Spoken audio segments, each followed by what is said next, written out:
Paper आपल्याला paper number 4, 5 आणि 6 असे 3 पेपर आहेत. पेपर नंबर 4 आहे आंतरराष्ट्रीय संबंध, पेपर नंबर 5 पाश्चिमात्य राजकीय विचारवंत आणि पेपर नंबर 6 आहे तो महाराष्ट्राचं राजकारण.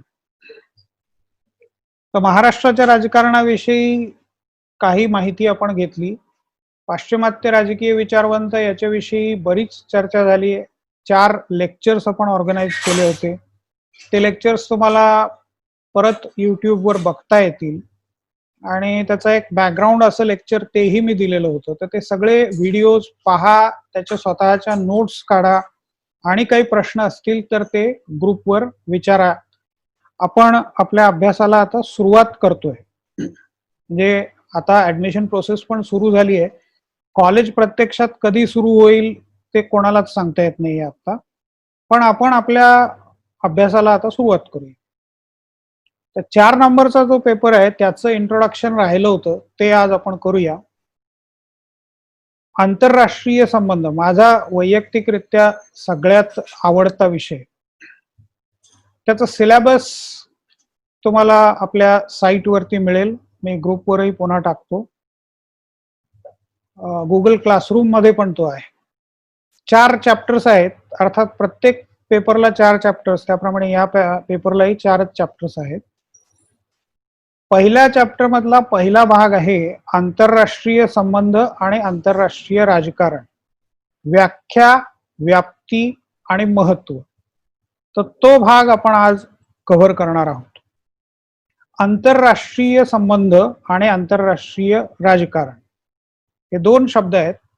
दोघांमध्ये फरक काय इथपासून आपल्याला सुरुवात करायची. पहिल्यांदा आंतरराष्ट्रीय हा शब्द बघूया.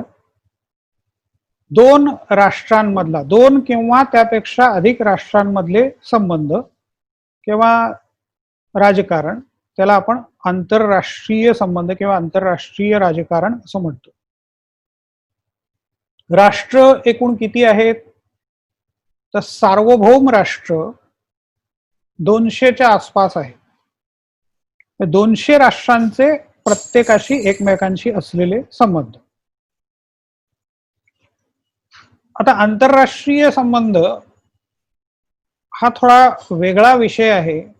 ते समजण्यासाठी मी तुम्हाला एक वर्गाचं उदाहरण देतो. आंतरराष्ट्रीय संबंध, समजा एक छोटासा वर्ग आहे तुमचा, TYBA सारखा वर्ग, 20-25 मुलं आहेत त्याच्यामध्ये, आणि त्याच्यावर त्या क्लासवरती कोणाचंच नियंत्रण नाहीये, कुठलेच नियम नाहीये. एकमेकांशी कसे संबंध ठेवायचे, तर तुम्ही एकत्र आल्यानंतर नॅचरल आहे, माणूस असल्यामुळे नैसर्गिक गोष्ट आहे की एकमेकांशी तुम्ही चर्चा करायला सुरुवात कराल. मग कोणाचे विचार पटतील, कोणाला कोण आवडेल नाही आवडेल, ज्याच्या त्याच्यावरती अवलंबून आहे. कोणाची काय गरज असेल, दुसरा जर त्याची ती गरज भागवू शकत असेल तर तो त्याच्याशी संबंध वाढवेल, कारण फिक्स नियम असे काही नाहीये. आणि मग तिथे अर्थातच त्यामुळे नियंत्रण पण नसेल त्या 20 जणांच्या वरती. तर तसं आंतरराष्ट्रीय संबंधांमध्ये जगामध्ये जे काही 200 सार्वभौम राष्ट्र आहेत त्यांच्यावर कोणाचंच नियंत्रण नाहीये. आता भारतामध्ये हजारो लाखो खेडी आहेत, तालुके आहेत, 600-700च्या आसपास जिल्हे आहेत आणि 28 राज्य आणि 9 केंद्रशासित प्रदेश आहेत. पण यांनी सगळ्यांनी एकमेकांशी कसं वागायचं, एकमेकांशी त्यांचे व्यवहार कसे असतील, हे सगळं नियंत्रित केलेलं आहे. आता हे कोण नियंत्रित करतं? तर त्याच्यासाठी आपल्याकडे राज्यघटना आहे, त्याच्यानंतर देशाची संसद आहे, महाराष्ट्र राज्याचं सरकार आहे, विधिमंडळ आहे, जिल्हा परिषदा आहेत, महानगरपालिका आहेत, ग्रामपंचायतीपर्यंत व्यवस्था आहे. म्हणजे अगदी तुम्ही एखाद्या हाऊसिंग सोसायटीमध्ये राहत असाल तर त्याची पण एक गव्हर्निंग बॉडी असते. तर त्याचे इलेक्शन्स होतात, त्याचा चेअरमन निवडला जातो, सेक्रेटरी निवडला जातो, त्याचे सदस्य असतात, ते सदस्य नियम ठरवतात. आत्ताच्या आपल्या कोरोनाच्या काळामध्ये तुम्हाला सगळीकडे बातम्या ऐकायला मिळत असतील की हे सोसायटीवाले जे आहेत ते पुष्कळ डोकं वर काढायला लागले किंवा त्यांचा डोक्याला ताप व्हायला लागल्या लोकांना, की ते त्यांना हवे तसे नियम तयार करतात. त्यांना वाटलं की ते आज मोलकरणीला आत घ्यायचं नाहीये किंवा आज सेल्समनला आत घ्यायचं नाहीये, तर लोकांची अडचण करून ते तसा नियम करतात. जे सोसायटी असेल तर तिथे सोसायटीचे नियम, जिल्ह्यामध्ये जिल्हाधिकारी किंवा जिल्हा प्रशासन हे नियम बनवतं, राज्यामध्ये राज्य शासन नियम बनवायला आहे, आणि नियम मोडले तर शिक्षा देण्यासाठी पण व्यवस्था आहे, न्यायालय आहे, पोलीस आहेत, तुरुंग आहे. म्हणजे हे देशाच्या पातळीपर्यंत सगळीकडे तुम्हाला दिसेल. तुम्ही देशाचे नियम मोडू शकत नाही, म्हणजे मोडला तर त्याच्यासाठी शिक्षा आहे, आणि मग शिक्षेला घाबरून का होईना काही लोक नियम पाळताना दिसतात. पण देशाची पातळी ओलांडली की कुणी कसं वागावं, हा व्यक्तीच्या बाबतीमध्ये ठीक आहे की तुम्ही दुसऱ्या देशात गेलात तर तुम्हाला पहिल्यांदा विचारलं जातं की तुम्ही कोणत्या देशाचे नागरिक आहात, तुमचा पासपोर्ट दाखवा, तुमचा व्हिसा दाखवा, म्हणजे आम्ही तुम्हाला येण्याची परवानगी दिली आहे का. आता हे नागरिकांच्या बाबतीत झालं की तेथे पण नियंत्रण आहे, तिथे पण नियम आहेत. म्हणजे तुम्ही समजा उद्या इंग्लंडमध्ये गेलात, अमेरिकेमध्ये गेलात, तर अमेरिकेच्या इंग्लंडच्या नियमांप्रमाणे तुम्हाला वागावं लागेल, तिथली घटना आहे. पण भारत अमेरिकेशी जेव्हा संबंध ठेवतो, भारत एक देश म्हणून अमेरिकेशी जेव्हा संबंध ठेवतो, तेव्हा तिथे कुठलाही नियम नाहीये, कुठलीही घटना नाहीये, कोणतीही अशी संघटना नाही की जी ते नियम ते संबंध त्याची व्याख्या करेल. आता तुम्ही म्हणाल की युनायटेड नेशन्स आहे, संयुक्त राष्ट्र आहे, तर संयुक्त राष्ट्र याचं काही बंधन नाहीये. जसं महाराष्ट्र राज्य सरकार, तर महाराष्ट्र सरकारने जर एखादा नियम केला, आत्ताचाच अनुभव परत तुम्हाला घेता येईल की एका जिल्ह्यातून दुसऱ्या जिल्ह्यात जाता येत नाही, तर तुम्हाला जिल्ह्याच्या सीमेवर अडवायला पोलीस उभे आहेत आणि तुम्हाला ते परत पाठवतात. ई पास देण्याची व्यवस्था केली आहे, ज्याला ई पास मिळेल तोच जाऊ शकतो. मग काही वेळेला ते नियम शिथिल केले जातात, काही वेळेला अतिशय कडकपणे राबवले जातात, पण कोणीतरी तिथे राबवायला आहे. युनायटेड नेशन्सच्या हातामध्ये नियम राबवण्यासाठी कोणतीही व्यवस्था नाहीये, कोणतीही सक्ती त्यांना करता येत नाही. युनायटेड नेशन्सला इराक संबंधाने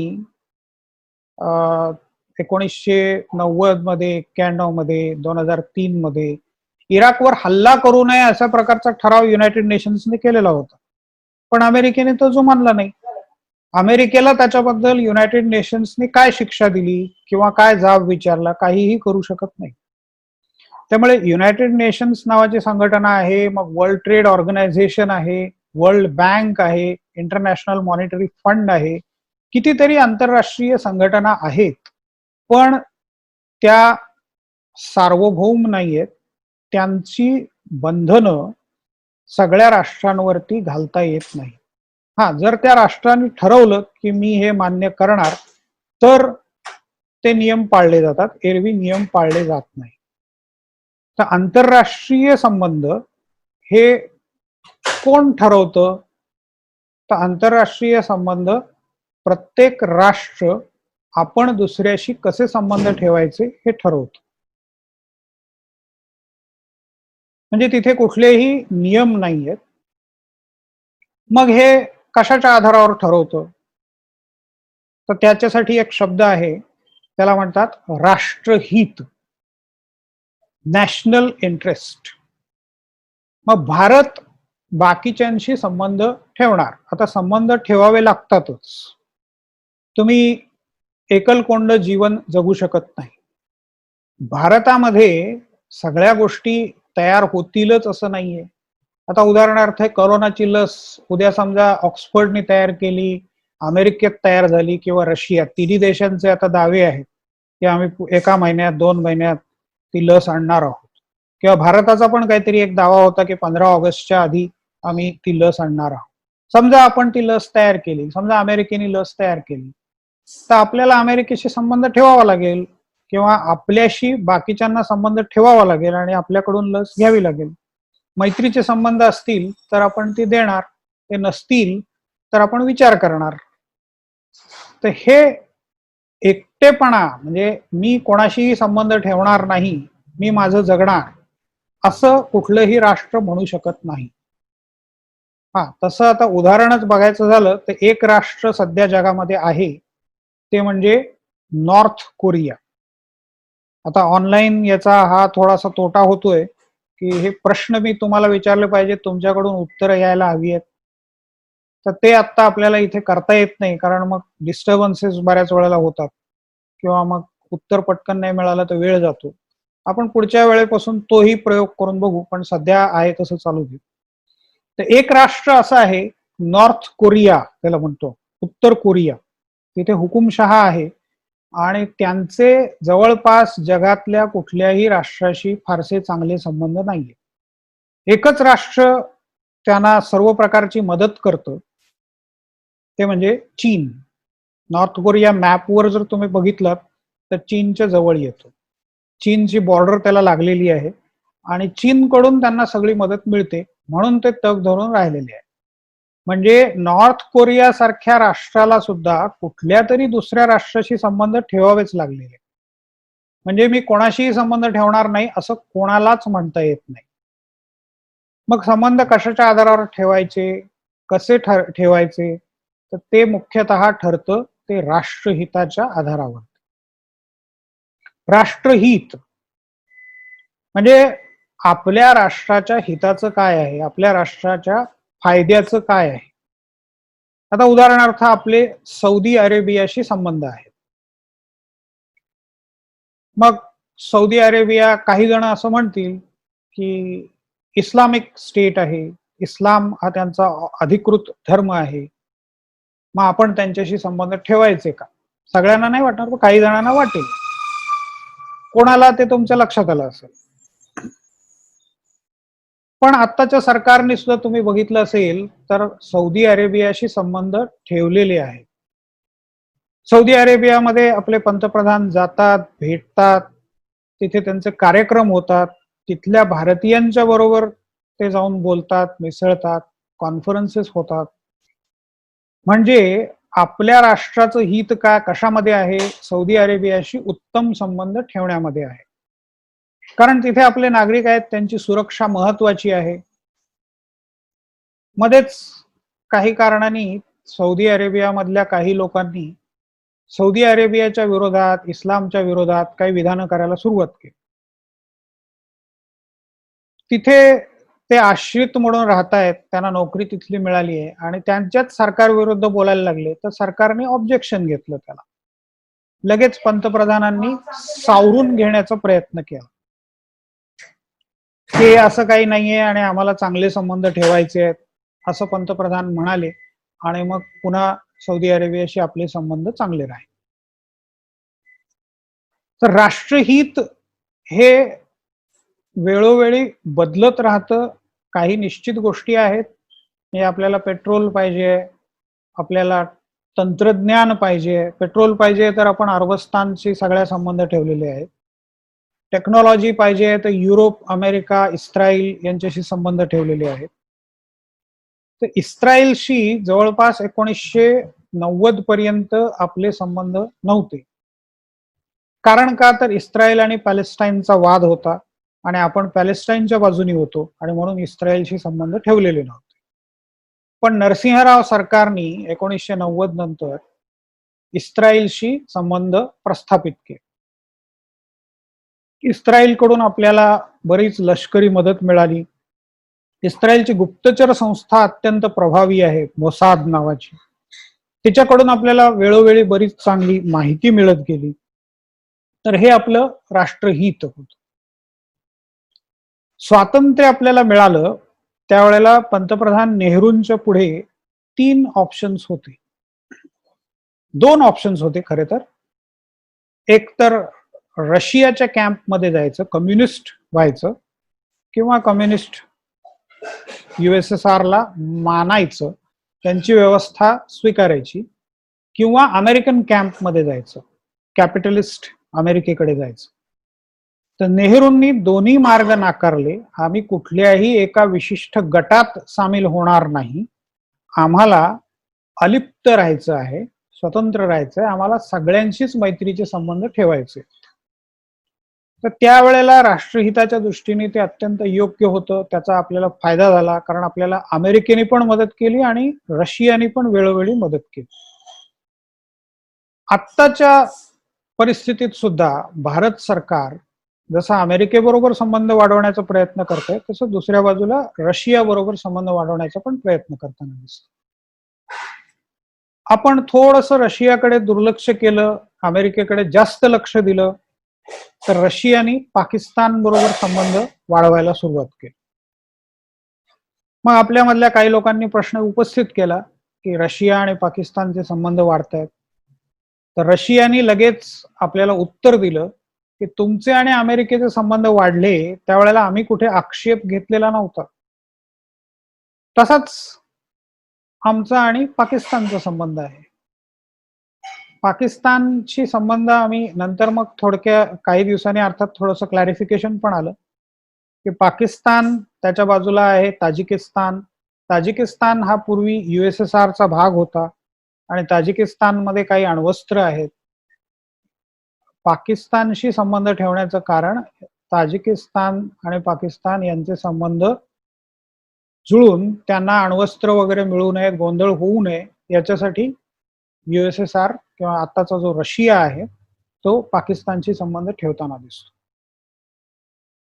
तर आंतरराष्ट्रीय संबंध राष्ट्रहितावरती अवलंबून असतात. त्याच्या पलीकडे आणखीन एक संकल्पना याच चॅप्टरमध्ये आपल्याला पाहायची आहे शेवटी. त्याला बॅलन्स ऑफ पॉवर असं म्हणतात. सत्तेचा समतोल. राष्ट्रहित, भारत सार्वभौम आहे याचा अर्थ काय हे आपण आधी बघितलं होतं, FY मध्येच बघितलं होतं. अंतर्गत सार्वभौमत्व आणि बाह्य सार्वभौमत्व. अंतर्गत सार्वभौमत्व ठीक आहे की भारताच्या भूमीमध्ये भारताच्या नागरिकांवर भारत सरकारचं अंतिम असा अधिकार असेल, सार्वभौमत्व असेल. आंतरराष्ट्रीय किंवा बाह्य सार्वभौमत्व हे फक्त नावालाच असतं. कारण आपण म्हणू तसं आपल्याला वागता येईलच असं नाही. ते तसं वागण्याचं कायदेशीर स्वातंत्र्य आपल्याला आहे, पण ते केवळ कागदावर राहतं. ते केवळ कुठेतरी युनायटेड नेशन्सच्या डिक्लेरेशन मध्ये राहतं. प्रत्यक्षात तुम्हाला सत्तेचा समतोल सांभाळावा लागतो. सत्ता कोणाकडे आहे, सत्ताधारी कोण आहे, म्हणून तर मग सुपर पॉवर्स हा शब्द आलाय. महाशक्ती, महासत्ता. तर महासत्ता आज जगात कोणकोणत्या आहेत? अमेरिका, रशिया, चीन हे महत्वाच्या महासत्ता आहेत. तर त्यांचं धोरण काय आहे ते आपल्याला पाहावं लागतं. अलीकडेच घडलेली एक घटना अतिशय बोलकी आहे. आपण इराणकडून तेल विकत घेत होतो. आता हा आपला आणि इराणचा प्रश्न आहे. आपला आणि इराण मधला व्यापार आहे, व्यवहार आहे. अमेरिका आणि इराणचे संबंध बिघडले. ओबामाच्या काळामध्ये अमेरिकेने इराण बरोबर काही करार केला, इराणला माफ केलं बऱ्यापैकी. पण ट्रम्पच्या काळामध्ये इराण अमेरिकेचे संबंध परत बिघडले. ट्रम्पनी ओबामा आणि इराण यांच्यामध्ये झालेला करार रद्द केला आणि इराणवरती शक्य तेवढी जास्तीत जास्त बंधनं घालणार असं जाहीर केलं. आणि भारत किंवा बाकीच्या देशांनी सुद्धा अमेरिका आणि इराण यांच्यामधला एक चॉईस करावा. म्हणजे एक तर आमच्या बाजूनी राहा किंवा आमच्या विरोधात जा. मग विरोधात गेल्यानंतर आम्हाला काय करायचं ते आम्ही तुमच्या विरुद्ध करू, अशी सरळ सरळ धमकी जगाला देऊन टाकली. अर्थात ती पोकळ धमकी नव्हती, त्यांच्याकडे ती आर्थिक, लष्करी, राजकीय सर्व प्रकारची ताकद आहे. त्याच्यामुळे आपल्यालाही त्याच्याकडे थोडंसं लक्ष द्यावं लागलं. भारत सरकारने इराणकडून तेल आयात करणं बंद केलं. कारण अमेरिकेची तशी स्पष्ट इच्छा होती, त्यांनी तसं स्पष्ट सांगितलेलं होतं, की तुम्ही दुसऱ्याकडून कोणाकडून तरी तेल खरेदी करा, आम्ही काही म्हणणार नाही, पण इराणकडून तुम्ही तेल खरेदी करू शकत नाही. आता इराण भारत संबंधांमध्ये अमेरिकेने ही आपल्यावरती एक प्रकारे लादलेली गोष्ट आहे. आपण ते स्वीकारायचं की नाही हा आपल्याला चॉईस होता, पण मग तो चॉईस निवडताना परत सत्तेचा समतोल किंवा महासत्तेची ताकद या सगळ्या गोष्टी बघायलाच हव्या आहेत. आणि ते पाहूनच निर्णय घेण्यात आला आणि तेल आयात बंद करण्यात. भारत पाकिस्तान युद्धाच्या वेळची आणखीन एक उदाहरण आहे. बांगलादेश स्वतंत्र झाला त्यावेळचं युद्ध 1971चं भारत पाकिस्तान युद्ध. भारत आणि बांगलादेश मुक्त केला, म्हणजे पूर्व पाकिस्तान जो होता तो मुक्त केला आणि मग त्याचं नाव बांगलादेश असं झालं आणि स्वतंत्र बांगलादेशची स्थापना झाली. ते अमेरिकेला फारसं आवडलं नाही, त्यामुळे अमेरिकेने एंटरप्राइज नावाची आपली अण्वस्त्रांच्या सहित असलेली बोट भारताकडे पाठवायला सुरुवात केली. रशिया त्यावेळेचा USSR त्याच्या असं लक्षात आलं की हा सत्तेचा समतोल कुठेतरी बिघडतोय, पाकिस्तान जास्त पॉवरफुल होतोय, भारत दुबळा पडतोय. तर भारताच्या बाजूनी रशिया उभा राहिला. रशियाने सांगितलं की आम्ही पण आमची बोट पाठवतो आणि बघू काय होतं. मग अर्थातच काही सुरक्षित अंतरावर दोन्ही बोटी थांबल्या, दोघांनी माघार घेतली, युद्ध पण थांबवण्यात आलं, बांगलादेश स्वतंत्र झाला आणि परत सत्तेचा समतोल राखला गेला. आत्ता जे सिरियामध्ये चाललंय तिथे पण तुम्हाला सत्तेच्या समतोलाची अनेक उदाहरणं मिळतील. सिरियामधलं युद्ध सिरियन सरकार विरुद्ध तिथले नागरिक यांच्यामध्ये त्याची सुरुवात झाली, पण आज त्याच्यामध्ये सगळं जग इन्व्हॉल्व्ह झालेलं आहे. काही जण असं म्हणतात की थर्ड वर्ल्ड वॉर तिथे सुरू होईल कदाचित, कारण एका बाजूला अमेरिका आहे, दुसऱ्या बाजूला रशिया आहे, चीन त्याच्यामध्ये इंटरेस्ट दाखवतोय. आपण अजूनही फारसे इन्व्हॉल्व्ह झालेलो नाहीये, पण सिरियन सरकारवरती सर्व बाजूनी हल्ला झाला त्यावेळेला रशियानी त्याच्या कॅस्पियन समुद्रातल्या बोटींमधून क्षेपणास्त्र सोडली आणि सिरियामधले अतिरेक्यांचे तळ उद्ध्वस्त केले. सिरियन दहशतवादी मोठ्या प्रमाणावर संपवले, सिरियन सरकारच्या विरोधातले लोक मोठ्या प्रमाणावर संपवले आणि सिरियन सरकार आजपर्यंत टिकून आहे. सिरिया टिकणं रशियाच्या दृष्टीने महत्वाचं आहे, त्यांच्या राष्ट्रहिताचं आहे, म्हणून ते सिरियाच्या बाजूनी लढताना दिसतात. तर आंतरराष्ट्रीय संबंध हे याची थोडक्यात बॅकग्राऊंड मी तुम्हाला सांगितली. जगात जे काही 200च्या आसपास राष्ट्र आहेत त्यांच्यामधले संबंध, मग ते बायलॅटरल असतील किंवा मल्टीलॅटरल असतील, द्विपक्षीय असतील किंवा बहुपक्षीय असतील, दोन्ही प्रकारचे असू शकतात. भारत पाकिस्तान, भारत चीन, भारत श्रीलंका हे द्विपक्षीय संबंध झाले. आणि ज्या वेळेला सार्क सारख्या एखाद्या संघटनेमध्ये सगळे एकत्र येतात, सार्क मध्ये 8 देश आहेत आज, किंवा आसियान सारख्या देशांमध्ये, आसियान सारख्या संघटनेमध्ये जेव्हा लोक एकत्र येतात, 10 देश त्याच्यामध्ये समाविष्ट आहेत, किंवा युनायटेड नेशन्स 193 सदस्य त्याच्यामध्ये आज आहेत, तर त्याला बहुपक्षीय किंवा मल्टीलॅटरल रिलेशनशिप असं म्हणतात. तर आंतरराष्ट्रीय संबंध हे असे आहेत, अशा प्रकारचे आहेत. ते राष्ट्रहितावरती अवलंबून असतात, ते सत्तेच्या समतोलावरती अवलंबून असतात, आणि तो समतोल बिघडला की बऱ्याच वेळेला मग संघर्ष होतो, युद्ध होतात, हिंसाचार मोठ्या प्रमाणावर होतो, वेगवेगळ्या प्रकारचे संघर्ष. आता शीतयुद्ध हा एक संघर्ष होता 1945 पासून 1990 पर्यंत, साधारणपणे 45 वर्षाचा काळ हा शीतयुद्धाचा काळ होता. वेगवेगळ्या प्रकारचे संघर्ष होत राहतात आणि त्याच्यातूनच शांतता प्रस्थापित करण्यासाठी प्रयत्न केले जातात. आंतरराष्ट्रीय संबंध अनेक प्रकारचे असतात. मग ते व्यापारी संबंध असतील, कलेच्या क्षेत्रातली देवाणघेवाण असेल. अमेरिकन आर्टिस्ट मायकेल जॅक्सन उदाहरणार्थ भारतात येतो आणि आपल्या कलेचं प्रदर्शन करतो. भारतातले कित्येक संगीतकार, नाटककार, सिनेमा भारतातले सगळ्या जगभर प्रदर्शित होतात. भारतातले संगीतकार आणि भारतातले सिनेमे पाकिस्तानमध्ये पॉप्युलर आहेत, अमेरिकेत पॉप्युलर आहेत, रशियामध्ये पॉप्युलर आहेत. अगदी स्वातंत्र्य मिळाल्यापासून राज कपूरच्या काळापासून बघितलं, राज कपूरचे सिनेमा रशियामध्ये मोठ्या प्रमाणावर पॉप्युलर होते, आजही आहेत. तर हे आंतरराष्ट्रीय संबंध व्यापार, कला, क्रीडा, समाजकारण अशा अनेक पातळ्यांवरती प्रस्थापित केलेले असतात. आंतरराष्ट्रीय संबंध याची व्याप्ती खूप मोठी आहे. पण आता आपण दुसऱ्या शब्दाकडे येऊ, आंतरराष्ट्रीय राजकारण. म्हणजे थोडक्यात राष्ट्रांमधले राजकीय स्वरूपाचे संबंध. राजकीय म्हणजे अर्थातच सत्तेशी संबंधित असे दोन राष्ट्रांमधले संबंध, त्याला आंतरराष्ट्रीय राजकारण म्हणतात. ह्याची व्याप्ती जरी मर्यादित असली तरी याचा प्रभाव सगळ्यात जास्त आहे.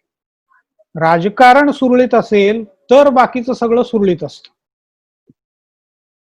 भारत पाकिस्तानमध्ये क्रिकेट मॅचेस होतात, पण केव्हा होऊ शकतात?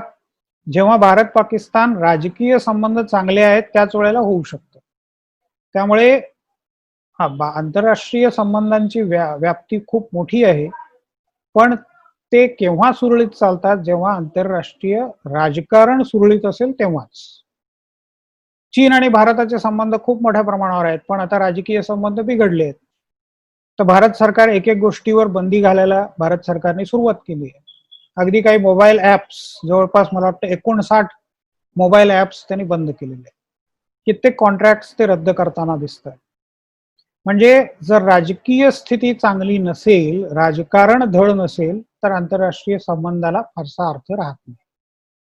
तर आंतरराष्ट्रीय संबंध म्हणजे काय ते आपण पाहिलं, ते कसे निर्माण होतात ते आपण पाहिलं, त्याची व्याप्ती आपण पाहिली, दोन्हीतला फरक पाहिला. आता पुढचा प्रश्न येतो, तर आंतरराष्ट्रीय राजकारण, आंतरराष्ट्रीय संबंध याचं महत्व काय? तुम्ही म्हणाल माझा कशाला कुठे संबंध येतोय? मी आपल्या आपल्या खेड्यामध्ये राहणार, तुम्ही म्हणजे तुम्ही नाही, कोणीतरी एखादा खेड्यात राहणारा शेतकरी आहे, तर तो म्हणेल की माझा कशाला अमेरिकेशी संबंध येणार आहे, इंग्लंडशी संबंध येणार आहे, ऑस्ट्रेलियाशी संबंध येणार आहे. मी माझं खेडं, माझी शेती हे पुरेसं आहे. पण मोन्सांटो नावाचे एक कृषी किंवा अन्नधान्याची बी बियाणं उत्पादन करणारी संस्था होती. आता ही बी बियाणं विक्री करते, ही मल्टीनॅशनल कंपनी आहे, अमेरिकन मल्टीनॅशनल. आता यांची बी बियाणं बाजारात येतात, ते जो भाव ठरवतील त्या भावाने शेतकऱ्यांना ते घ्यावे लागतात. म्हणजे शेतकऱ्यांचा आंतरराष्ट्रीय बाजाराशी काही संबंध असेल तरच त्यांना त्यातला काही अर्थ कळणार आहे, किंवा मोन्सांटो म्हणजे काय ते कळणार, त्याचे उत्पादनं घ्यायची की नाही ते कळणार. तो जर शेतकरी त्याची उत्पादनं खूप चांगली असतील, त्याला निर्यात करायची असेल, तर त्याला आंतरराष्ट्रीय स्थिती कशी आहे ते माहीत असलं पाहिजे. अर्थात निर्यात केली तरच त्याला सर्वाधिक फायदा मिळणार आहे, पण मग त्याच्यासाठी त्याला सगळी गोष्टी माहिती पाहिजे. तुमचं रोज वापरणारं पेट्रोल, डिझेल या गोष्टी आहेत, त्याचे भाव आंतरराष्ट्रीय राजकारणावरती ठरतात. 1970च्या दशकामध्ये ओपेक नावाची संस्था, oil and petroleum exporting countries, OPEC, OPEC नावाची संस्था स्थापन झाली. या ओपेकनी अचानक भाव वाढवले, सगळ्या जगावरती त्याचे परिणाम झाले. अगदी साधी टू व्हीलर वापरणाऱ्यापासून विमानं चालवणाऱ्यांपर्यंत प्रत्येकाला भाववाढीला तोंड द्यावं लागलं. आणि पेट्रोलचे भाव वाढले की तुम्हाला माहित असेल की भाज्यांचे भाव वाढतात, धान्याचे भाव वाढतात, कारण ट्रॅव्हलिंग शिवाय, ट्रान्सपोर्टेशन शिवाय ते इकडून तिकडे जाणं शक्य नाही आणि ट्रान्सपोर्टेशनसाठी फ्युएल लागणार. फ्युएलचे भाव वाढले की सगळ्या गोष्टींचे भाव वाढतात. मग हे का वाढले हे समजण्यासाठी तुम्हाला आंतरराष्ट्रीय राजकारण माहित पाहिजे. हे केव्हा वाढतील आणि केव्हा पडतील हे तुम्हाला आंतरराष्ट्रीय राजकारण माहित असेल तर अधिक चांगल्या प्रकारे कळू शकतो. आता तर आपण म्हणतो की आता ग्लोबल व्हिलेज झालेलं आहे, जग एक खेडं झालेलं आहे. तर या खेड्यामध्ये काय काय चाललंय ते आपल्याला माहीत असलंच पाहिजे. त्याच्यामुळे आंतरराष्ट्रीय संबंध याच्याशी मला काही संबंध ठेवायचा नाही असं तुम्ही म्हणू शकता, पण त्याच्यामध्ये तुमचा मोठा तोटा आहे. आणि तुम्ही या गोष्टी जितक्या समजून घ्याल तितकं तुमच्यासाठी आणि तुमच्या देशासाठी ते फायद्याचं आहे. मला वाटतं आपण इथे थांबूया. पहिला भाग आहे तो आपण पूर्ण केला. साधारणपणे एक अर्ध्या तासाचं आपलं हे लेक्चर झालं. आता मी प्रश्नोत्तरासाठी सगळं ओपन करतो आणि कोणाला जर प्रश्न विचारायचे असतील तर ते तुम्ही विचारू शकता.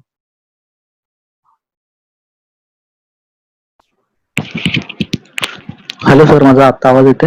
हो येतोय, क्लिअर येतोय. सर, आता हे आंतरराष्ट्रीय आपल्याला संबंधाशी जर का काही रिलेटेड वाचायचं असेल हा, किंवा बघायचं असेल तर मग काय आपण बघितलं पाहिजे? आंतरराष्ट्रीय संबंध याच्यासाठी ज्यांच्याकडे आवाज येतोय त्यांनी आपला आपण माईक बंद करा, म्यूट करा. मला कोणाचं तरी वाटते मंदारच आहे. नाही रे, माझं नाही. अरे चालू, हा चालू. तुझा आवाज येतोय मंदार, मला इथे दिसतंय.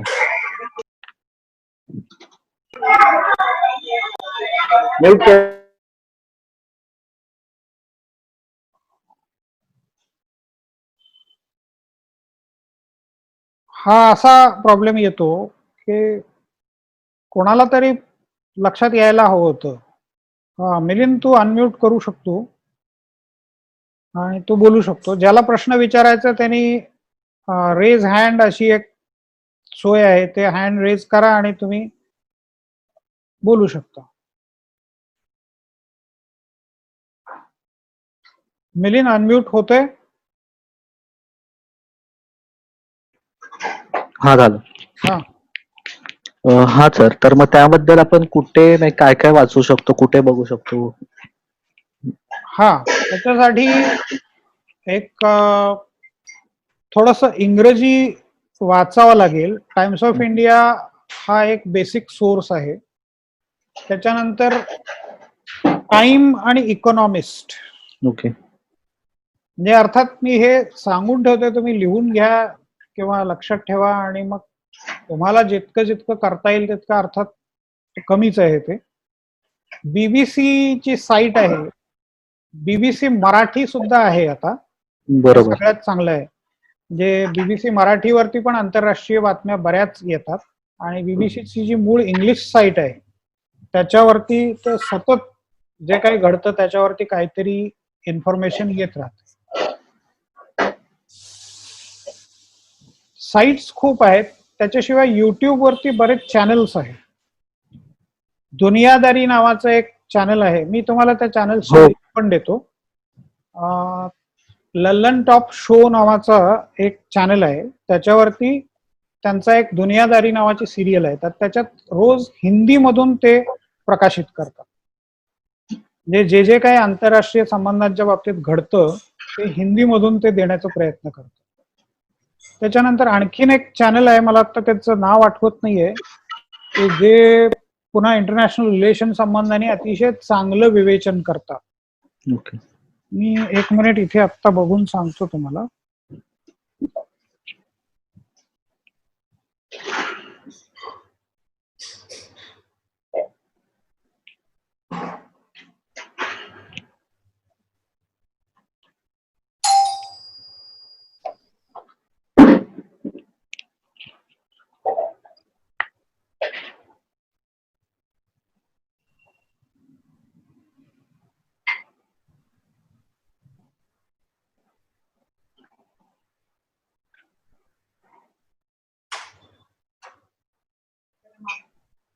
in principle, on many of the issues, I might have a view which is completely contrary to his.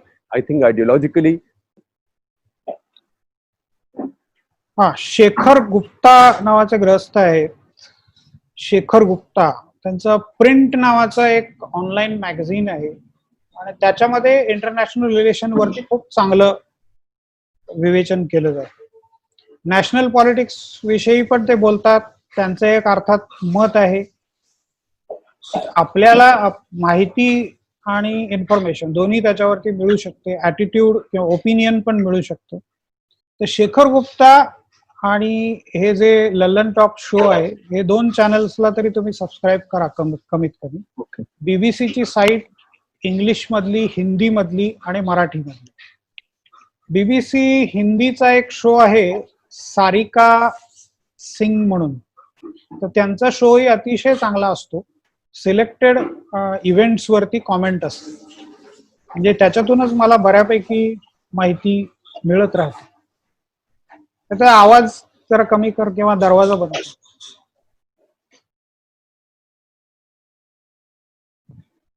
आणखीन बरेच रिसोर्सेस आहेत. मी आता आपल्याला सोय आहे, मी ते गुगल क्लासरूम मध्ये पण टाकेन आणि ग्रुपवर पण टाकेन.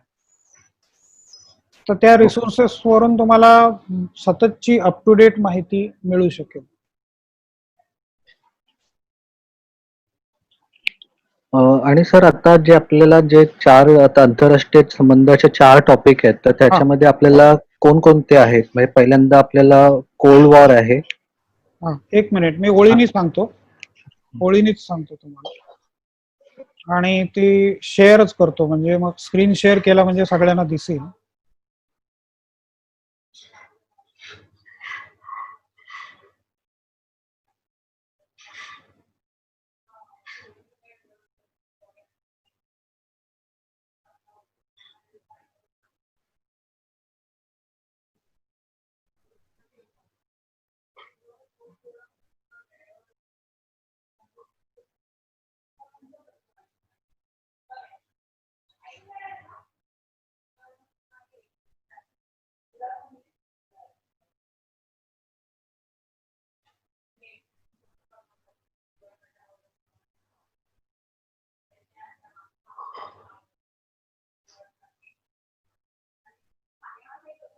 स्क्रीन दिसतोय तुम्हाला?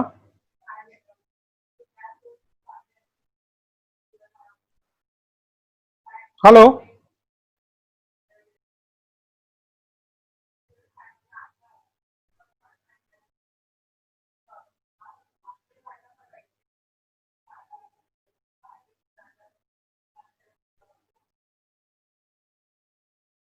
स्क्रीन दिसत होता का आता मिलिंद? हॅलो,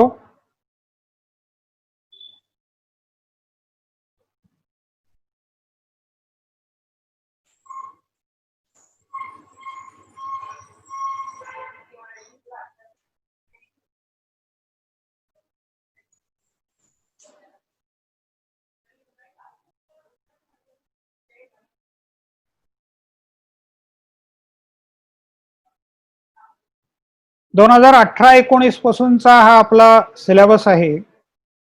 इंटरनॅशनल रिलेशन हे पेपरचं नाव आहे. सेमिस्टर 5 ला वर्ल्ड पॉलिटिक्स, जागतिक राजकारण. पहिला कन्सेप्ट जो होता, पहिला चॅप्टर जो आहे तो आहे कन्सेप्ट्स अँड अप्रोचेस, म्हणजे जागतिक राजकारणातल्या संकल्पना आणि दृष्टिकोन, जागतिक राजकारणाच्या अभ्यासाचे दृष्टिकोन. आंतरराष्ट्रीय संबंध आणि आंतरराष्ट्रीय राजकारण, व्याख्या, व्याप्ती आणि महत्व, हा पहिला चॅप्टर आहे. पहिल्या चॅप्टरचा पहिला भाग तो आता आपण पाहिला. त्याच्यानंतर आता दुसरा टॉपिक येतोय तो अप्रोचेस, दृष्टिकोन, जागतिक राजकारणाकडे बघण्याचे दृष्टिकोन. तर हे 2 प्रकारचे आहेत, वास्तववादी दृष्टिकोन आणि उदारमतवादी दृष्टिकोन, रिअलिझम अँड लिबरलिझम. त्याच्यानंतर मी मगाशी ज्यांचा उल्लेख केला त्या संकल्पना आहेत, पॉवर, नॅशनल इंटरेस्ट आणि बॅलन्स ऑफ पॉवर. पॉवर म्हणजे अर्थातच इथे राष्ट्राची सत्ता, राष्ट्राची ताकद, हे आपल्याला पाहायचंय. नॅशनल इंटरेस्ट आपण बऱ्यापैकी संकल्पना स्पष्ट केली. राष्ट्राचं हित, प्रत्येक राष्ट्राचं हित वेगवेगळ्या गोष्टींमध्ये आहे, ते सतत बदलत राहतं, तेही आपण पाहिलं. आणि बॅलन्स ऑफ पॉवरची काही उदाहरणं पण मी तुम्हाला सांगितली. सत्तेचा समतोल. तर हा सगळा झाला पहिला चॅप्टर. दुसरा चॅप्टर तुलनेने खूप सोपा आहे. दुसऱ्या चॅप्टर मध्ये आहे वर्ल्ड ऑर्डर, म्हणजे जगाची सध्याची व्यवस्था. त्याच्यामध्ये पहिला भाग आहे तो कोल्ड वॉर, शीतयुद्ध आणि बायपोलॅरिटी. शीतयुद्ध, एकच मिनिट, आवाज जर बारीक केला तर बरं होईल.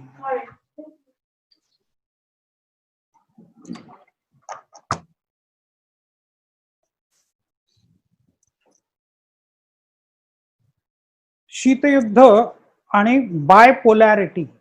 बायपोलार म्हणजे पोलार, ध्रुवीय, ध्रुव असं म्हणतात. द्विध्रुवीय जग म्हणजे अमेरिका हे एक सत्तेचं केंद्र होतं आणि USSR किंवा त्याला सोव्हिएट युनियन असं म्हणतो आपण, ते दुसरं सत्तेचं केंद्र होतं. तर हे दोन ध्रुव असा शब्द मराठीमध्ये वापरतात. दोन बाजूला दोन ध्रुव आणि त्याच्या भोवती सगळे राष्ट्र फिरतायत, अर्धी अमेरिकेकडे अर्धी रशियाकडे. त्याला द्विध्रुवीय व्यवस्था असं म्हणतात. तो शीतयुद्धाचा काळ, मगाशी मी ज्याचा उल्लेख केला, 1945 ते 90, 45 वर्ष दोन ध्रुवांभोवती जग फिरत होत. त्याच्यानंतर दुसरा भाग आहे तो अतिशय इंटरेस्टिंग. याच्याविषयीची एक मराठीतून विस्ताराने लिहिलेली नोट, आमचंच एक जुनं पुस्तक होतं, त्यातला हा चॅप्टर मी लिहिला होता. तर ती नोट मी तुम्हाला ग्रुपवर लगेचच आता थोड्या वेळाने टाकतो. Post cold war. आता कोल्ड वॉर संपलं कधी, शीतयुद्ध संपलं कधी, तर 1990 मध्ये. आता या चॅप्टरच्या वेळेला खूप शिकवताना सुद्धा आणि चर्चा करताना मजा येणाऱ्या भरपूर उदाहरणं आहेत त्याच्यामध्ये, भरपूर फिल्म्स आहेत त्याच्या संबंधाने. जेम्स बॉन्डच्या बहुतेक सगळ्या फिल्म्स ह्या अमेरिका आणि रशिया यांच्यामधल्या शीतयुद्धावरच होत्या. From Russia with love, A spy who loved me, हे सगळं अमेरिका रशिया संबंधांवरतीच आहे. जेम्स बॉन्डच्या साधारणपणे 2000 पर्यंतच्या फिल्म्स जर पाहिल्या तर या सगळ्या कोल्ड वॉर संबंधानेच आहेत. तर त्यातले पण काही रेफरन्सेस देतो, ते पण पहा. काही युट्यूबवर अवेलेबल आहेत, काही तुम्हाला नेटफ्लिक्स वगैरे सारखं एखाद्या महिन्याचं सबस्क्रिप्शन जरी घेतलं तरी त्याच्यावर बघायला मिळतील. पोस्ट कोल्ड वॉर बायपोलॅरिटी संपून गेली, म्हणजे द्विध्रुवीयता, अमेरिका रशिया यातलं दोन ताकद, दोन सुपर पॉवर्स, हे सगळं संपलं. अमेरिकेने असं घोषित केलं की आता जग आहे ते कसं आहे, युनिपोलार, एकच ध्रुव आहे, एकच महासत्ता आहे आणि ती म्हणजे अमेरिकेची सत्ता, आणि आम्ही आता जगाचे पोलीस आहोत, असं पहिल्यांदा अमेरिकेने जाहीर केलं. पण आता काही दिवसांनी तुम्हाला दिसेल चीन डोकं वर काढतोय, इस्रायल डोकं वर काढताना दिसतोय, जपानला पुढे यायचंय, आपल्याला पण महासत्ता व्हायचं आहे. युरोप एकत्र सगळा आलाय, युरोपियन युनियन तयार झालं आणि त्यांना असं वाटतं की आपली पण एक महासत्ता म्हणून गणना झाली पाहिजे. सगळा युरोप एकत्र आल्यामुळे त्यांची ताकद पण वाढली आहे, त्यांच्याकडे शेती मोठ्या प्रमाणावर आहे, तर ते पण अमेरिकेशी वाद घालायला लागलेले दिसतं. तर अमेरिकेला चॅलेंज देण्यासाठी आता रशिया पण पुन्हा उभा राहतोय पुतीनच्या नेतृत्वाखाली. रशियाने तेल विक्रीमधून बराच फायदा मिळवला आणि पुतीननी सगळं चित्र पालटून टाकलं. त्याच्यामुळे आता अवस्था जगाची अशी आहे, अगदी नॉर्थ कोरियाला सुद्धा मिसाईल्स किंवा अण्वस्त्र मिळवून महासत्ता बनण्याचं स्वप्न त्यांचं पण आहे. सिंगापूरला पण वाटतं की आपण कोणीतरी मोठे आहोत, ऑस्ट्रेलियाला पण तसं वाटतं. म्हणजे आता थोडक्यात काय झालंय, जग कसं झालंय, बहुध्रुवीय जग झालेलं दिसतं. तर ही जगाची बदललेली व्यवस्था, पहिल्यांदा द्विध्रुवीय असलेलं जग, त्यानंतर एकध्रुवीय झालं आणि आता बहुध्रुवीय झालंय. मग काही जण खूप आदर्शवादी असतात, ते म्हणतात की नाही नाही, सगळे समान आहेत, कुणीच महासत्ता नाही, कुठलंच ध्रुव नाही. त्यामुळे नॉन पोलॅरिटी हा एक शब्द तुम्हाला इथे दिसतो. ध्रुव रहित जग. आता अर्थात हे केवळ स्वप्न आहे, ध्रुव रहित जग. असं काही नजीकच्या भविष्य काळात होईल असं सांगता येत नाही. त्यामुळे हा एक इंटरेस्टिंग चॅप्टर आहे, समजण्यासारखा सोपा असा चॅप्टर आहे. पहिल्या चॅप्टरमध्ये थोड्याशा कन्सेप्ट आहेत, त्या कळल्या की अर्थात तो पण सोपाच आहे. तिसरा चॅप्टर अतिशय माहितीपूर्ण आहे. Conflict, peace and security. संघर्ष, शांतता आणि सुरक्षा. आंतरराष्ट्रीय राजकारणामध्ये आणि आंतरराष्ट्रीय संबंधांमध्ये सगळ्यात महत्वाची कोणती बाब असेल तर ते म्हणजे संघर्ष. संघर्ष हा अटळ आहे. संघर्ष तऱ्हेतऱ्हेचे आहेत, वेगवेगळ्या प्रकारचे आहेत. म्हणून पहिलाच मुद्दा बघा त्याच्यातला 3.1, types of conflict and changing nature of conflict. संघर्षाचे प्रकार. पूर्वी खूप सरळ साधं आयुष्य होतं, माणसं खूप साधी होती. युद्ध घोषित केलं जायचं. तुम्ही महाभारत रामायण सिरियल्स मध्ये बघितलं असेल की राजा युद्ध घोषित करतो, मग एका बाजूनी सैन्य येतं, दुसऱ्या बाजूनी सैन्य येतं. युद्धभूमी आहे, युद्धभूमीवरती ते एकत्र येतात. म्हणजे कुठेही शहरांमध्ये आणि गावांमध्ये युद्ध लढलं जात नाही, युद्धभूमीवरती. म्हणजे एक मोठं मैदान आहे, जशी एखादी फुटबॉलची मॅच असेल तसं मैदान राखून ठेवलेलं, त्याला युद्धभूमी म्हणायचं, स्टेडियम सारखं. आणि मग तिथे दोन्ही बाजूचे सैन्य दोन्ही बाजूला उभे राहतील, मग शंख फुंकला जाईल आणि युद्धाला सुरुवात होईल. आणि मग तुम्ही ते घोषणा ऐकल्या असतील, आक्रमण किंवा काय आणखीन, जय सियाराम किंवा आणखीन काय असेल ते, किंवा जय शिवाजी जय भवानी. मग घोषणा केली जायची आणि मग युद्ध व्हायचं. युद्ध संध्याकाळी थांबायचं. लोक एकमेकांच्या कॅम्पमध्ये जाऊन एकमेकांची चौकशी पण करायची, अगदी शत्रूच्या कॅम्पमध्ये जाऊन सुद्धा केली जायची. पुन्हा सकाळी युद्ध सुरू व्हायचं. आता तितकं सरळ साधं संघर्ष राहिलेला नाहीये. संघर्ष असिमेट्रिक झालेला दिसतो. सगळ्या जगभर सगळीकडे पसरलेला आहे. पाकिस्तान आपल्याला कुठल्या कुठल्या प्रकारे आपल्याशी संघर्ष करतो, तर खोट्या नोटा आपल्याकडे पाठवतो, आपल्याकडच्या लोकांना मोबाईलवरून मेसेज पाठवून, फेसबुकवरून मेसेज पाठवून धमक्या देतो, अण्वस्त्र तयार करण्याचा प्रयत्न करतो, आंतरराष्ट्रीय मंचांवरती आपल्या विरुद्ध कारवाया करण्याचा प्रयत्न करतो, आणि सीमेवरती घुसखोरी करणं, सीमेवरून अतिरेकी दहशतवादी भारतात पाठवणं, पंजाबी अतिरेक्यांना असेल, काश्मीर मधल्या अतिरेक्यांना असेल, किंवा आणखीन जे भारतातून फुटून निघण्याची इच्छा व्यक्त करतात किंवा भारत सरकारसाठी जे डोकेदुखी होऊन बसले आहेत त्यांची ताकद वाढवण्याचा, अगदी नक्षलवाद्यांची सुद्धा ताकद वाढवण्याचा प्रयत्न पाकिस्तान करताना दिसतो. युद्ध कुठे खेळलं जातं तर युद्ध घराघरांमध्ये खेळलं जातं. लोकलच्या डब्यामध्ये बॉम्ब ठेवले जातात, माणसं मारली जातात. म्हणजे युद्ध कुठे चालू आहे तर ते लोकलच्या डब्यामध्ये पण चालू आहे, सिनेमागृहांमध्ये पण चालू आहे. म्हणजे कुठलीही जागा युद्धासाठी आता निषिद्ध राहिलेली नाहीये. त्यामुळे असिमेट्रिक म्हणजे त्याला असा काही नियम नाहीये, काहीतरी एक सिमेट्री आहे की या पद्धतीनेच लढलं जाईल, या पद्धतीनेच युद्ध होईल, असं आता शिल्लक राहिलेलं नाही. त्यामुळे टाइप्स ऑफ कॉन्फ्लिक्ट आणि चेंजिंग नेचर ऑफ कॉन्फ्लिक्ट, संघर्ष आणि संघर्षाचे बदलते स्वरूप, संघर्षाचे प्रकार आणि बदलते स्वरूप, अतिशय इंटरेस्टिंग टॉपिक आहे.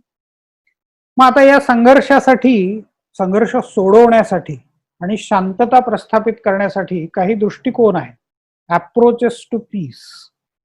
त्याच्यामध्ये आहे आर्म्स कंट्रोल म्हणजे शस्त्रास्त्र नियंत्रण, डिसआर्मामेंट म्हणजे निशस्त्रीकरण, आणि कलेक्टिव्ह सिक्युरिटी. आता हे परत वेगवेगळ्या संकल्पना आहेत. कलेक्टिव्ह सिक्युरिटी म्हणजे सामूहिक सुरक्षा. तर आता ह्या संकल्पना परत खोलात जाऊन आपल्याला त्या त्या चॅप्टरच्या चर्चेमध्ये बघायच्याच आहेत. आर्म्स कंट्रोल म्हणजे एकूणच जगभरामध्ये शस्त्रास्त्रांवर नियंत्रण आणायचं, नवीन शस्त्रास्त्र तयार करू द्यायची नाहीत. शस्त्र आणि अस्त्र याच्यामध्ये परत फरक आहे. तलवार हे शस्त्र आहे तर धनुष्यबाण हे अस्त्र आहे. तलवारीने मारायचं असेल तर तुम्हाला त्या माणसाच्या जवळ जावं लागतं. धनुष्यबाणाला लांबून तुम्ही त्या माणसाचा वेध घेऊ शकता. तसं बंदूक हे अस्त्र आहे, मिसाईल ज्याला म्हणतो आपण ते अस्त्र आहे, क्षेपणास्त्र असा शब्द आपण वापरतो. त्यामुळे सर्व प्रकारची शस्त्रास्त्र नियंत्रित करणं, आर्म्स कंट्रोल, डिसआर्मामेंट म्हणजे आहेत ती शस्त्रास्त्र उद्ध्वस्त करणं. रशिया अमेरिका एकमेकांचे अण्वस्त्र संपवण्याचा म्हणजे करार वगैरे त्याने अनेक वेळेला केलेले आहेत आणि त्याप्रमाणे काही अण्वस्त्र नष्ट पण केलेली आहेत, सगळी केलेली नाहीये. त्याच्या पलीकडे जाऊन तिसरा भाग येतो तो म्हणजे कलेक्टिव्ह सिक्युरिटी, सामूहिक सुरक्षा. आता या सामूहिक सुरक्षेमध्ये आपण सार्क तयार केलं किंवा मग आसियान आहे किंवा युरोपियन युनियन आहे किंवा अमेरिका, मेक्सिको, कॅनडा यांच्यामध्ये एक युनियन आहे. तर असे दक्षिण अमेरिकेतल्या देशांचं युनियन आहे, आफ्रिकेतल्या देशांचं युनियन आहे. कित्येक संघटना अशा आहेत तर ते एकत्र येतात. सगळ्या कम्युनिस्टांची वॉर्सा पॅक्ट नावाची एक संघटना होती. ब्रिक्स नावाची एक संघटना आहे. भारत, रशिया, इंडिया, चायना आणि साऊथ आफ्रिका, त्याला ब्रिक्स. तर हे म्हणजे ब्राझील पासून आहे, ब्राझील, रशिया, इंडिया, चायना आणि साऊथ आफ्रिका, BRICS. तर ब्रिक्स हे सुद्धा सिक्युरिटीसाठी आहे, कलेक्टिव्ह सिक्युरिटी, सामूहिक सुरक्षा. तर हे सगळे शांतता प्रस्थापित करण्याचे वेगवेगळे मार्ग आहेत, वेगवेगळे दृष्टिकोन आहेत. तिसरा भाग याच्यातला आहे तो changing idea of security, national security and human security. हाही अतिशय इंटरेस्टिंग टॉपिक आहे.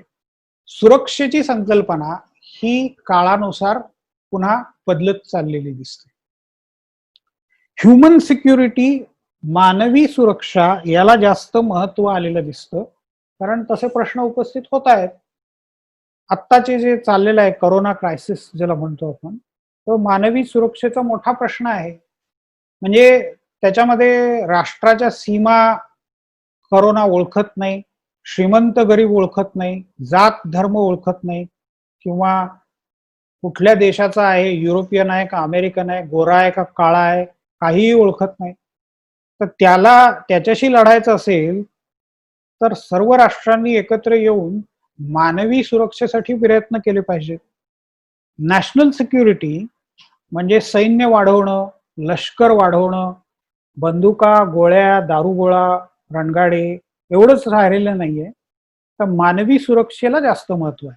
तर मानवी सुरक्षा म्हणजे काय? तर माणसाला खायला प्यायला मिळालं पाहिजे, चांगल्या दर्जाचं ते असलं पाहिजे, कुपोषण त्याचं होता कामा नये, त्याला हेल्थ फॅसिलिटीज मिळाल्या पाहिजेत, आरोग्य सेवा त्याच्या योग्य मिळाल्या पाहिजेत, राहायला घर असलं पाहिजे, निवासाचे प्रश्न त्याचे सुटले पाहिजेत, शिक्षणाचे प्रश्न सुटले पाहिजेत, त्याच्यानंतर त्याला रोजगार मिळाला पाहिजे, नोकरी धंदा मिळाला पाहिजे, स्वातंत्र्य मिळालं पाहिजे, राजकीय स्वातंत्र्य मिळालं पाहिजे, समानता असली पाहिजे.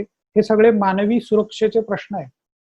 तर आता सिक्युरिटीची संकल्पना बदलती आहे. सिक्युरिटी म्हणजे फक्त लष्करी सुरक्षा नाही, तर सिक्युरिटी म्हणजे माणसाची सुरक्षा. आणि शेवटचा जो चॅप्टर आहे तो इंटरनॅशनल पॉलिटिकल इकॉनॉमी, आंतरराष्ट्रीय राजकीय अर्थव्यवस्था. इराणचं जे उदाहरण मगाशी मी तुम्हाला सांगितलं ते इथे पण लागू पडतं की इराणशी आपण व्यवहार बंद केला त्याचं कारण अमेरिकेने आपल्याला दिलेला सल्ला. सभ्य शब्दात सांगायचं झालं तर सल्ला, प्रत्यक्षात बोलायचं तर धमकी, की तुम्ही इराणशी संबंध बंद केले नाहीत तर बघून घेऊ. आणि बघून घेऊ अमेरिकेने म्हटल्यावर त्याचा अर्थ त्याला बराच प्राप्त होतो. त्यामुळे आपणही विचार केला आणि इराणशी संबंध बंद केले. म्हणजे आर्थिक प्रश्न नाहीये, तो राजकीय अर्थव्यवस्थेचा प्रश्न आहे इराणशी संबंध.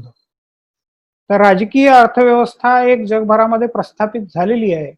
अमेरिकेचं आजही त्याच्यावर वर्चस्व आहे. जागतिक व्यापार संघटना, world trade organisation, world trade organisation जगभरातल्या व्यापारावर नियंत्रण ठेवण्याचं काम करतं. अर्थात ते स्वतः नियम काही लागू करत नाहीत. सगळी राष्ट्र तिथे एकत्र येतात, करार करतात आणि सर्वसंमतीने करार फायनल केले जातं. पण हे सगळं शेवटी फक्त अर्थव्यवस्थेच्या किंवा आर्थिक नियमांवर ठरत नाही, ते हे राजकीय नियमांवर ठरतं, राजकीय व्यवस्थेवर ठरतं.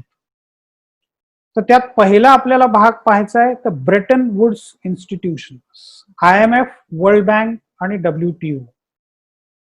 IMF इंटरनॅशनल मॉनिटरी फंड, आंतरराष्ट्रीय नाणेनिधी, वर्ल्ड बँक म्हणजे जागतिक बँक आणि वर्ल्ड ट्रेड ऑर्गनायझेशन म्हणजे जागतिक व्यापार संघटना. या केवळ ब्रेटन वुड्स हा अमेरिकेतला एक भाग आहे, एरिया आहे. तिथे या संघटनांची स्थापना झाली, त्यामुळे त्याला ब्रेटन वुड्स इन्स्टिट्यूशन्स असं म्हणतात. या ब्रेटन वुड्स इन्स्टिट्यूशन्स या वरवर दिसायला आर्थिक संस्था वाटतात, पण त्या आर्थिक नाही आहेत. बेसिकली अमेरिकेचं किंवा कॅपिटलिस्ट जगताचं वर्चस्व प्रस्थापित करण्यासाठी स्थापन केलेल्या राजकीय आणि आर्थिक संस्था आहेत. तर त्या संस्था कशा चालतात हे आपल्याला या भागामध्ये पाहायचं. दुसरा चॅप्टर आहे रिजनल, दुसरा भाग त्या चॅप्टर मधला, चौथ्या चॅप्टर मधला, रिजनल इकॉनॉमिक इंटिग्रेशन म्हणजे प्रादेशिक आर्थिक व्यवस्था किंवा रचना. युरोपियन युनियन, तर युरोपची सगळी राष्ट्र एकत्र आली आणि त्यांनी एक व्यवस्था बनवली. त्यांच्यामध्ये आता एकमेकांच्या मध्ये जाणं येणं, अर्थात त्याच्यातनं आता इंग्लंड बाहेर पडतोय. ब्रेक्सिट हा शब्द तुम्ही ऐकला असेल. ब्रेक्सिट म्हणजे काय हे जरा शोधा आणि आपल्या ग्रुपवर किंवा गुगल क्लासरूमच्या याच्यामध्ये टाका. तर ब्रेक्सिट म्हणजे ब्रिटन एक्झिट, याच्या दोन शब्दांवरून तो शब्द तयार केलेला आहे. ब्रिटनचं एक्झिट म्हणून ब्रेक्झिट. तर ब्रिटन आता युरोपियन युनियन मधून बाहेर पडतो. पण ब्रिटन सोडला तर बाकीचे अजूनही युरोपियन युनियन मध्ये आहेत. 27-28 देश त्याच्यामध्ये आहेत आणि या देशांमध्ये व्यापार खुला आहे. या देशांमध्ये मग पासपोर्ट व्हिसा काही लागत नाही. म्हणजे जर्मन नागरिक फ्रान्समध्ये सहज जाऊन आपला व्यवसाय सुरू करू शकतो किंवा नोकरी घेऊ शकतो किंवा शिक्षणासाठी तिथे जाऊ शकतो. तर ही सोय झाल्यामुळे युरोपियन युनियनची आर्थिक ताकद वाढत गेलेली दिसते. तर तो एक यशस्वी प्रयोग आहे. तसाच एक प्रयोग आपण करण्याचा प्रयत्न केला, त्याचं नाव आहे सार्क. त्याच्यामधला सगळ्यात मोठा अडथळा आहे तो म्हणजे पाकिस्तान. तर पाकिस्तानच्या हेकेखोर धोरणांमुळे आपल्याला आर्थिक प्रगती कुठलीच करता आलेली नाहीये. आपल्या बाजूचं सगळ्यात यशस्वी उदाहरण आहे ते म्हणजे आसियान. तर आसियानचे 10 देश हे चांगली प्रगती करताना दिसत आहेत. त्याच्यामध्ये सिंगापूरचं नेतृत्व आहे, व्हिएतनाम त्याच्यामध्ये आहे, मलेशिया आहे, इंडोनेशिया आहे. पुढच्या सेमिस्टरमध्ये आपल्याला तेही पाहायचं आहे. तर आसियान चांगली प्रगती करताना दिसतं. आपणही आसियानमध्ये जाण्याचा प्रयत्न केला, पण आपण फक्त सध्या त्यांचे एक ऑब्झर्वर म्हणून आता मान्यता प्राप्त आपल्याला आहे आणि भविष्यात कधीतरी आपण त्यांच्यामध्ये जाऊ तर आपल्यालाही त्याचा आर्थिक फायदा मिळू शकेल. शेवटचा भाग आहे या चॅप्टरचा तो म्हणजे ग्लोबलायझेशन, त्याला म्हणतात जागतिकीकरण. आपण SYBA मध्ये 3 संकल्पना शिकलेलो होतो: उदारीकरण, खाजगीकरण आणि जागतिकीकरण. जिथे खाजगीकरण आणि उदारीकरण होतं तिथे आपोआपच जागतिकीकरणाला सुरुवात होते, हे आपण पाहिलं होतं. खाजगीकरण म्हणजे काय, तर ज्या सरकारी कंपन्या आहेत, सरकारी मालकीच्या कंपन्या आहेत, त्या खाजगी उद्योगांना विकणं. उदारीकरण याचा अर्थ एखादं क्षेत्र जे आतापर्यंत सरकारच्या ताब्यात होतं ते खाजगी उद्योगांसाठी खुलं करणं. उदाहरणार्थ भारतामध्ये पेट्रोलियमचं क्षेत्र, जिथे फक्त इंडियन ऑइल कॉर्पोरेशन किंवा HP किंवा भारत पेट्रोलियम यांनाच फक्त व्यवसाय करण्याची परवानगी होती. या सरकारी कंपन्या आहेत, सरकारी महामंडळ. पेट्रोलियमचं क्षेत्र आता खुलं केलंय, तर त्याच्याबरोबर आता तुम्हाला त्याच्यामध्ये रिलायन्स, SR, शेल यासारख्या कंपन्या आलेल्या दिसतात. रिलायन्स आणि SR किंवा शेल तर भारताच्या बाहेरची कंपनी तुम्हाला दिसेल. त्यामुळे उदारीकरण याचा अर्थ एखादं क्षेत्र खाजगी उद्योगांसाठी खुलं करणं, मग त्याच्यात देशातले खाजगी उद्योग येतील आणि परदेशातले पण येतील. टेलिकॉम सेक्टर तेही तसंच खुलं केलेलं दिसतं. टेलिकॉम मध्ये पण तुम्हाला आता राष्ट्रीय तसेच आंतरराष्ट्रीय खाजगी कंपन्या आलेल्या दिसतील. दोन्ही खाजगीकरण आणि उदारीकरण जेव्हा केलं जातं त्यावेळेला आपोआपच जागतिकीकरणाला सुरुवात होते. म्हणजे तुमची व्यवस्था जगाच्या अर्थव्यवस्थेशी जोडली जाते. तर ग्लोबलायझेशन जागतिकीकरण म्हणजे काय, त्याचा थोडक्यात इतिहास, त्याची आत्ताची स्थिती. आता अर्थात सगळीकडे ग्लोबलायझेशनच्या विरोधी वातावरण निर्माण झालेलं दिसतं. ट्रम्पनी त्याची सुरुवात केली. त्याच्या आधी ब्रेक्झिट किंवा त्याच्या आधीचं स्कॉटलंडची वेगळी होण्याची मागणी, म्हणजे जगभरातून त्याला विरोध पण होताना दिसतो. कारण स्थानिकांच्या नोकऱ्यांचा प्रश्न येतो. आता जागतिक दर्जाची गोष्ट तुम्हाला विकत मिळेल असं तुम्ही म्हणता. तुम्ही टीव्ही चांगल्या प्रकारचा जॅपनीज टीव्ही घ्याल, तर जॅपनीज टीव्ही घ्याल तर टीव्ही ग्राहकासाठी चांगला आहे, पण भारतीय टीव्ही उत्पादकांसाठी तो मारक ठरणारी गोष्ट आहे. तर भारतीय टीव्ही उत्पादक त्याला विरोधच करणार आहेत. त्यामुळे ग्लोबलायझेशनला जगभरातून विरोध चालू झालेला दिसतो. टीव्ही किंवा आणखीन काही इलेक्ट्रॉनिक गोष्टी मोठ्या वस्तू झाल्या, पण बिस्किट, चीज, बटर, चहा, कॉफी हे रोज वापरणाऱ्या गोष्टी ह्या जर बाहेरचे लोक जास्त चांगले द्यायला लागले तर स्थानिकांचा व्यापार बंद होतो आणि अर्थातच मग स्थानिकांचा त्याला विरोध सुरू होतो. तर ग्लोबलायझेशनला विरोध सुरू झालेला दिसतो. आणि आता वेगळा शब्द येतोय, लोकलायझेशन, स्थानिकांचं महत्व वाढवणं. तर हे सगळा आपला सिलेबस आहे. इथे खाली काही नोट्स दिले आहेत, काही माहिती दिली आहे. आंतरराष्ट्रीय संबंध, शीतयुद्धोत्तर व जागतिकरणाचे राजकारण, हे अरुणा पेंडसे आणि उत्तरा सहस्त्रबुद्धे यांचं पुस्तक आहे. आणि या पुस्तकातले कुठले कुठले पेजेस पाहिजे ते पण मी तुम्हाला इथे लिहून दिलंय. तर हे माझ्याकडे काही मला वाटतं PDF फाईल्स पण आहेत, त्या मिळाल्या तर मी ते टाकतो. इथे मराठीमधून हा सिलेबस आत्ता मी जो सांगितला त्याची एक फाईल आहे. हे सगळं मराठीमधून तुम्हाला इथे वाचता येईल. म्हणजे या साईट वरती, या पेज वरती बऱ्याच गोष्टी असलेल्या तुम्हाला दिसतील. क्वेश्चन बँक आहे, वर्ल्ड मॅप आहे. वर्ल्ड मॅप इथे पण वरती मी दिला आहे छोटासा. तो अर्थात तुम्ही एक चांगला डाउनलोड करून ठेवा. आणि वर्ल्ड मॅपचा एक गेम खेळायला मी तुम्हाला सांगितला होता. गुगल क्लासरूम ज्यांनी जॉईन केली त्यांना माहिती आहे. त्याच्यामध्ये तुम्हाला एशियामधल्या निदान कंट्रीज सगळ्या ओळखता आल्या पाहिजेत, एवढा प्रयत्न तरी पुढच्या आठवड्याभरामध्ये करा. तर हे पेज, जे पहिलं पेज आहे, याच्यावरच बऱ्याच गोष्टी आहेत. सगळ्या चॅप्टर्स संबंधाने बरीच माहिती इथे आहे. ओळीनी तुम्हाला इथे सगळे चॅप्टर्स दिसतील. प्रत्येकाविषयीची बरीच माहिती इथे टाकलेली आहे. आता कॉन्फ्लिक्ट पीस याच्याविषयीचे पेज बघा, त्याच्यामध्ये मराठीतून बऱ्याच गोष्टी मी इथे दिलेल्या आहेत. तर एक एक वाचायला सुरुवात करा आणि तुमचं काही प्रश्न असतील तर ते ग्रुपमध्ये तुम्ही टाकू शकता.